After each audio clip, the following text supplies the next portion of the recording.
Our first speaker of the afternoon is Nick Weininger from Google, who will be talking to us about monotonicity in the Ising model.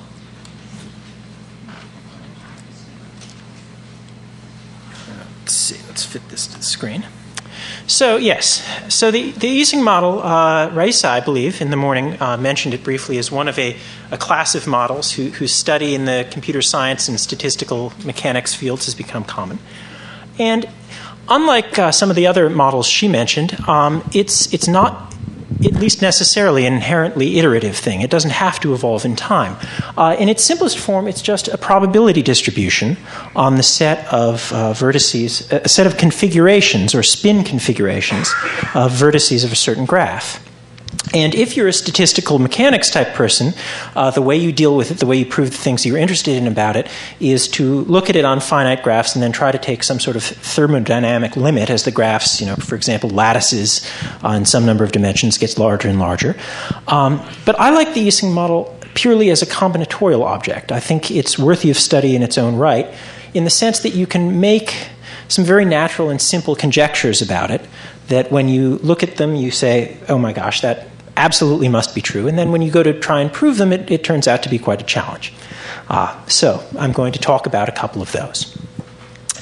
So the Ising model, as I say, is a probability distribution on spin configurations of a graph. And a spin configuration is just an assignment of plus and minus ones to the vertices. If you are a statistical mechanics person, you think of these vertices as particles of, say, atoms of some metal embedded in a lattice, and their spins as magnetic spins up and down, and they have magnetic interactions between them, and they may have some external magnetic field imposed upon them. And so the probability distribution's definition encodes that. You specify it by giving the weight of a typical configuration sigma in terms of these pair interactions j sub xy and the external fields h sub x.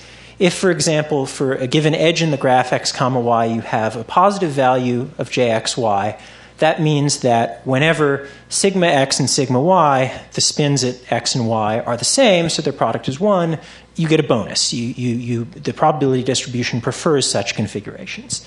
And likewise, if you have a positive h sub x at a given vertex x, that's a field that causes the probability distribution to be weighted more heavily toward configurations in which sigma x is 1. And if all these weights are positive, the configuration, the model is called ferromagnetic. Again, from the physics folks who say, these are the models you actually want to use to study ferromagnetism. This one other little terminology thing that's important, the normalization constant, which is just the sum of all these weights, of course, is called the partition function of the Ising model. And it's really, if you want to do any serious calculation or computation about Ising models, you end up working with partition functions. So a very simple example here.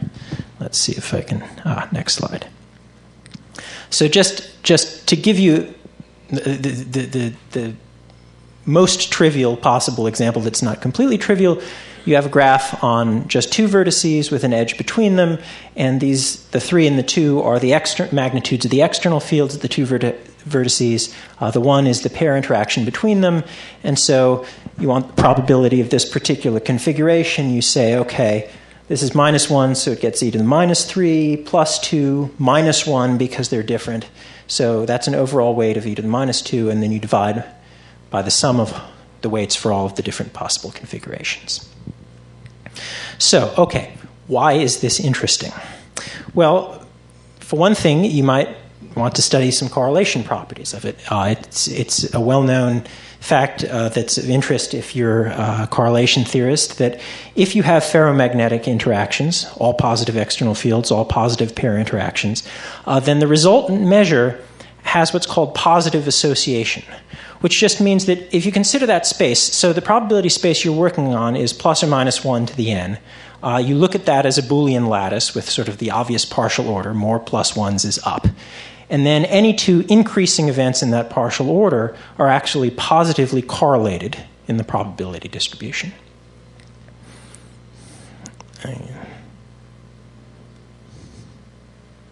So, all right. So in particular, that means the following. If you have a ferromagnetic Ising measure, let's say it has 0 external field to simplify things, and you take 2 vertices v and w, then the event that sigma v, the spin at v, is 1, and the event that sigma w, the spin at w, is 1. These are both increasing events, and so they are, in fact, positively correlated. The expected value of the product of the spins is greater than or equal to the product of the expected values. So how strong is this correlation? Well, an obvious measure of that strength would be just the influence of v on w, which is, okay, you take the expected value of sigma w given that sigma v equals 1 and subtract the expected value given that sigma v is minus 1. And so you get, intuitively, what you get then is a measure of how much flipping the spin at v is expected to change the spin at w, how strongly the spin at v can influence the spin at w.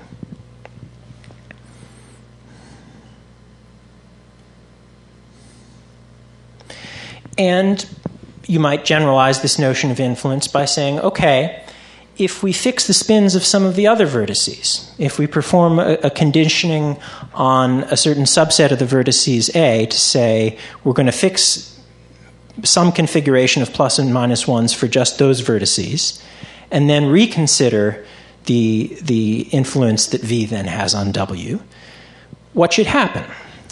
Well, again, intuitively, the influence should go down.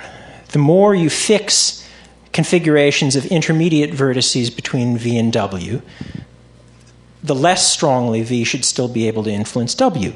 Because again, if we go back a few slides, look at the definition. The Ising models, the influence just works through the pair interactions of adjacent vertices. The spin at V influences the spin at W because the spin at V influences the spin at its neighbors, which in turn influences the spin at their neighbors, and so on. And if you fix some of those neighbors, or some of the, more generally, the intermediate vertices spins, then whatever influence you had ought to be lessened. And that is the conjecture.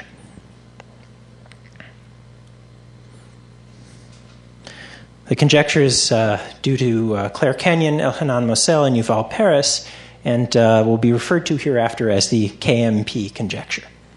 And this is all it says, that for any set of intermediate vertices you take in any underlying graph, no matter how you set the boundary condition, for any V and W, you decrease the influence of V on W in the Ising measure when you set that boundary condition.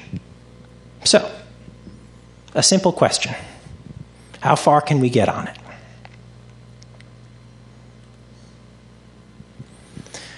So K, M, and P in the paper where they stated this conjecture proved it in the case where the underlying graph is a tree. And this is but theirs is a technique that relies pretty heavily on the tree structure of the graph. If it happens that you want to just restrict the spin of a single intermediate vertex, then it's not so hard to prove. But even then, it's not trivial. It follows from a fact about Ising models called the GKS inequality. And what I managed to do is to prove it in the case where you have an arbitrary underlying graph, an arbitrary number of vertices, but where you restrict the boundary condition to be either all plus ones or all minus ones. And also in some very strange, fairly small cases where after you're done restricting your intermediate vertices in A, you only have a few left in your graph. So, okay. Why can't you just fix one vertex at a time and use one vertex result? Can you repeat the question? Isn't it still an easy model after you fix? So the question, okay, no, it's a good question. The question is, why couldn't you prove it simply by fixing one vertex at a time? And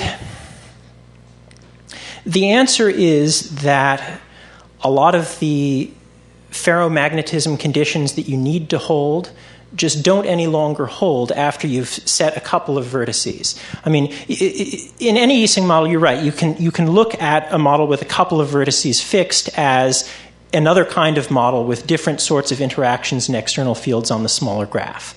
The problem is that once you try and fix a second vertex, especially if you fix the two vertices in different ways, then some of your external fields end up being positive and some of them end up being negative, and all sorts of basic properties that you get to use when you have all ferromagnetic interactions just go out the window and are no longer true.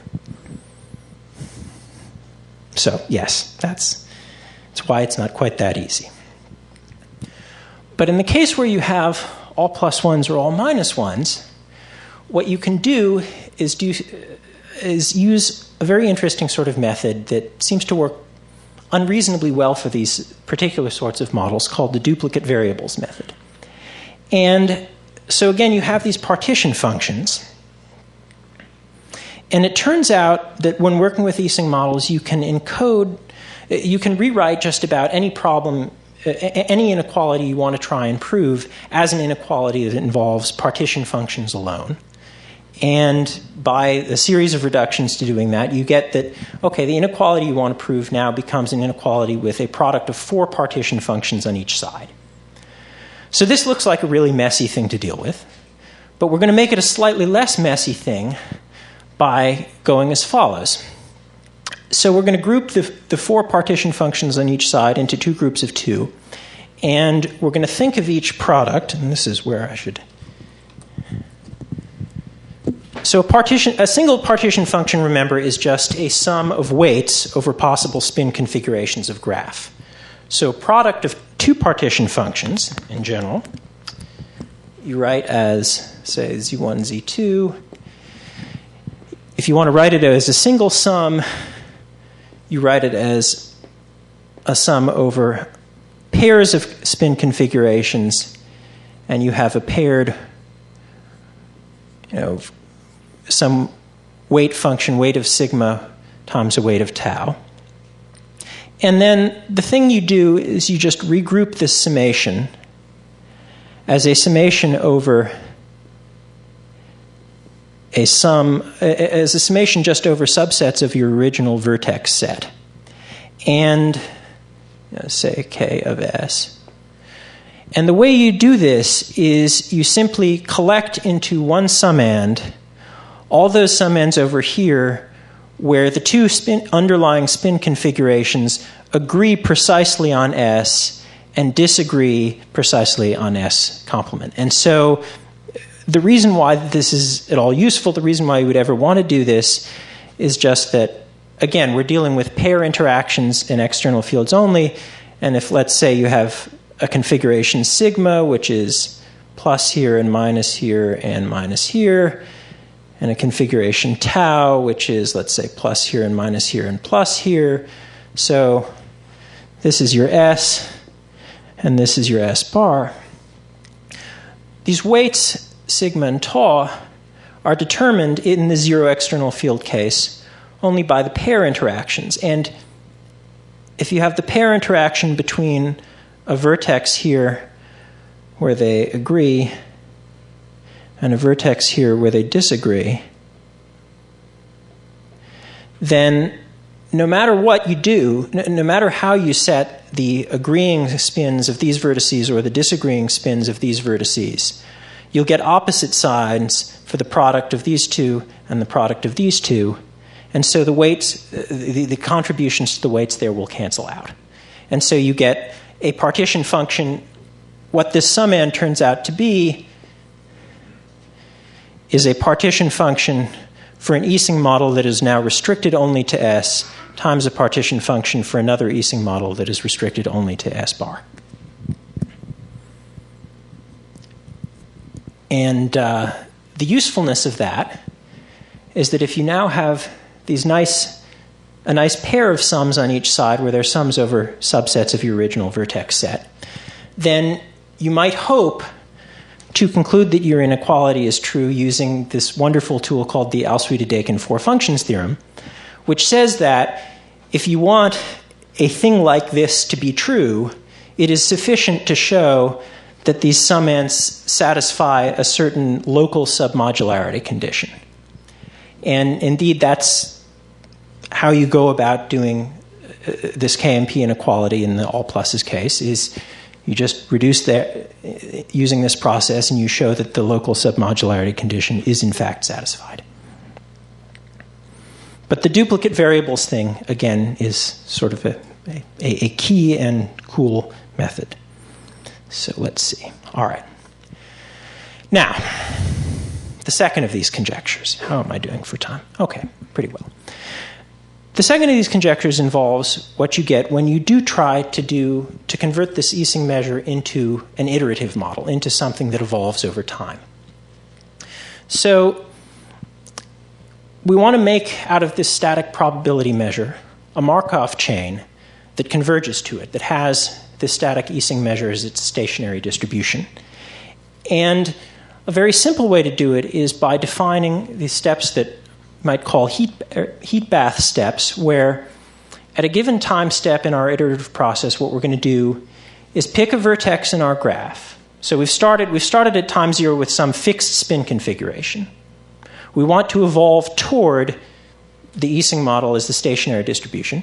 So we pick some vertex in the graph. We fix the spins of all the other vertices, and we just pick a new spin at x according to the appropriate conditional Ising measure. So essentially, we erase the spin at x and reset it in a random way, again, according to the Ising measure we want to converge to.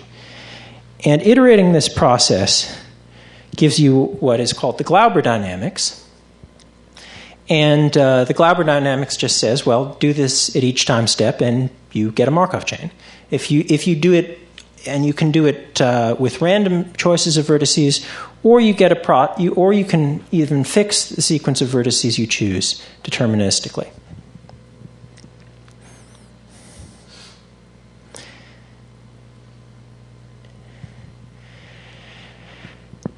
And again, okay, we get a natural monotonicity property that we would like to be true out of this.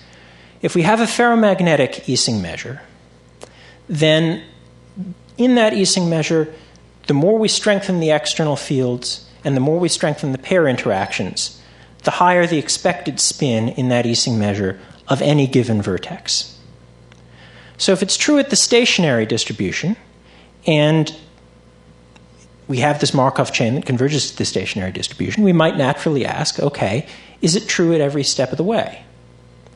Well, it's clearly not true if you don't start with the highest possible configuration as the starting point of your Markov chain. That's fairly easy to see. If you start with an all ones configuration, if you start with an all minus ones configuration, for example, and iterate this process, then the stronger the pair interactions are, the more likely it is that you will remain in all minus ones, and so the lower the expected spin of your initial vertex. But conversely, if you start at all plus ones, you should have more likelihood of staying at plus one at any given vertex.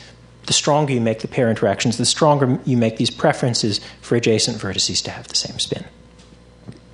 And so, again, that is the conjecture. The conjecture is due to Paris. And it turns out to be quite difficult to prove, even in what you would think are fairly trivial cases. So here is what you might think is a trivial case. And so, for example, we can think of just doing a two-step process that in some sense approximates it. We can specify a given vertex x and rather than fixing the configuration of all other vertices, we can choose a random configuration of all other vertices according to our stationary measure, now conditioned only on the fixed spin at x. We can do that in step 1, and then in step 2 choose a random spin for x. And so in some sense what we've done is run the Glauber dynamics to infinity on all of these vertices, fired all of these vertices again and again. And then at time infinity plus 1, here we are picking the spin at x, and we want to know that after that one firing of x, we get monotonic behavior of the probability that the spin is 1. So I managed to prove this.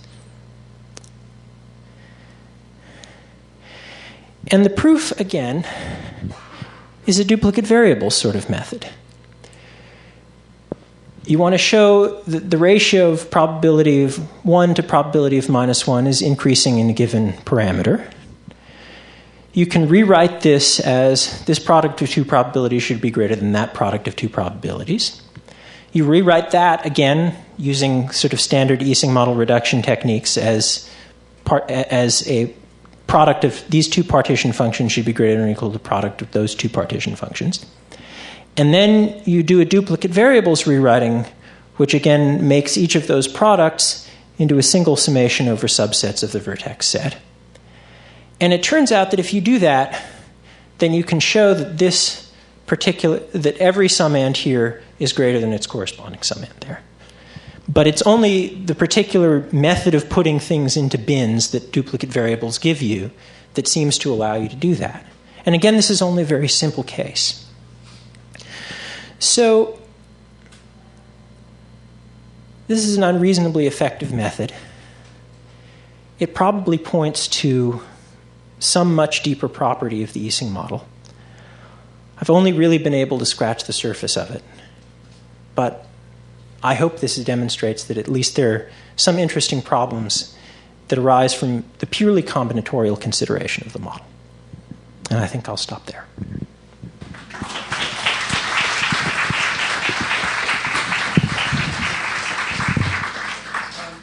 have plenty of time for questions for our speaker. Yeah. Can you say slightly more about why you can't just keep removing one? Can you elaborate even further on? Repeat the question. Okay, so the question is the elaboration on why you can't simply do it by essentially by an induction, right? Where you restrict one vertex at a time. So again, I'm going to go back to a slide that I skipped over.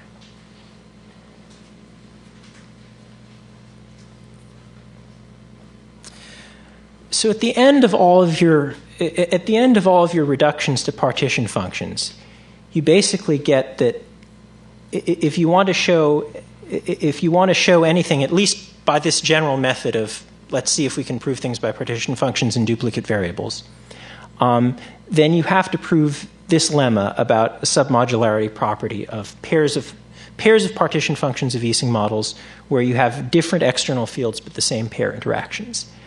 And in order for that to go through, you need to make the assumption that of these two external fields, one is not only positive but bigger in absolute value than the other.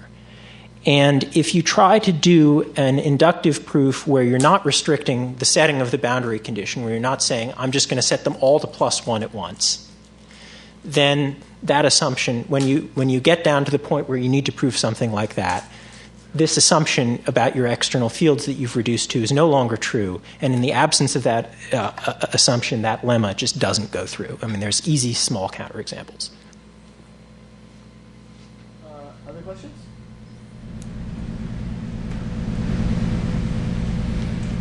Okay, the next talk will be at 3:30. Let's thank the speaker again.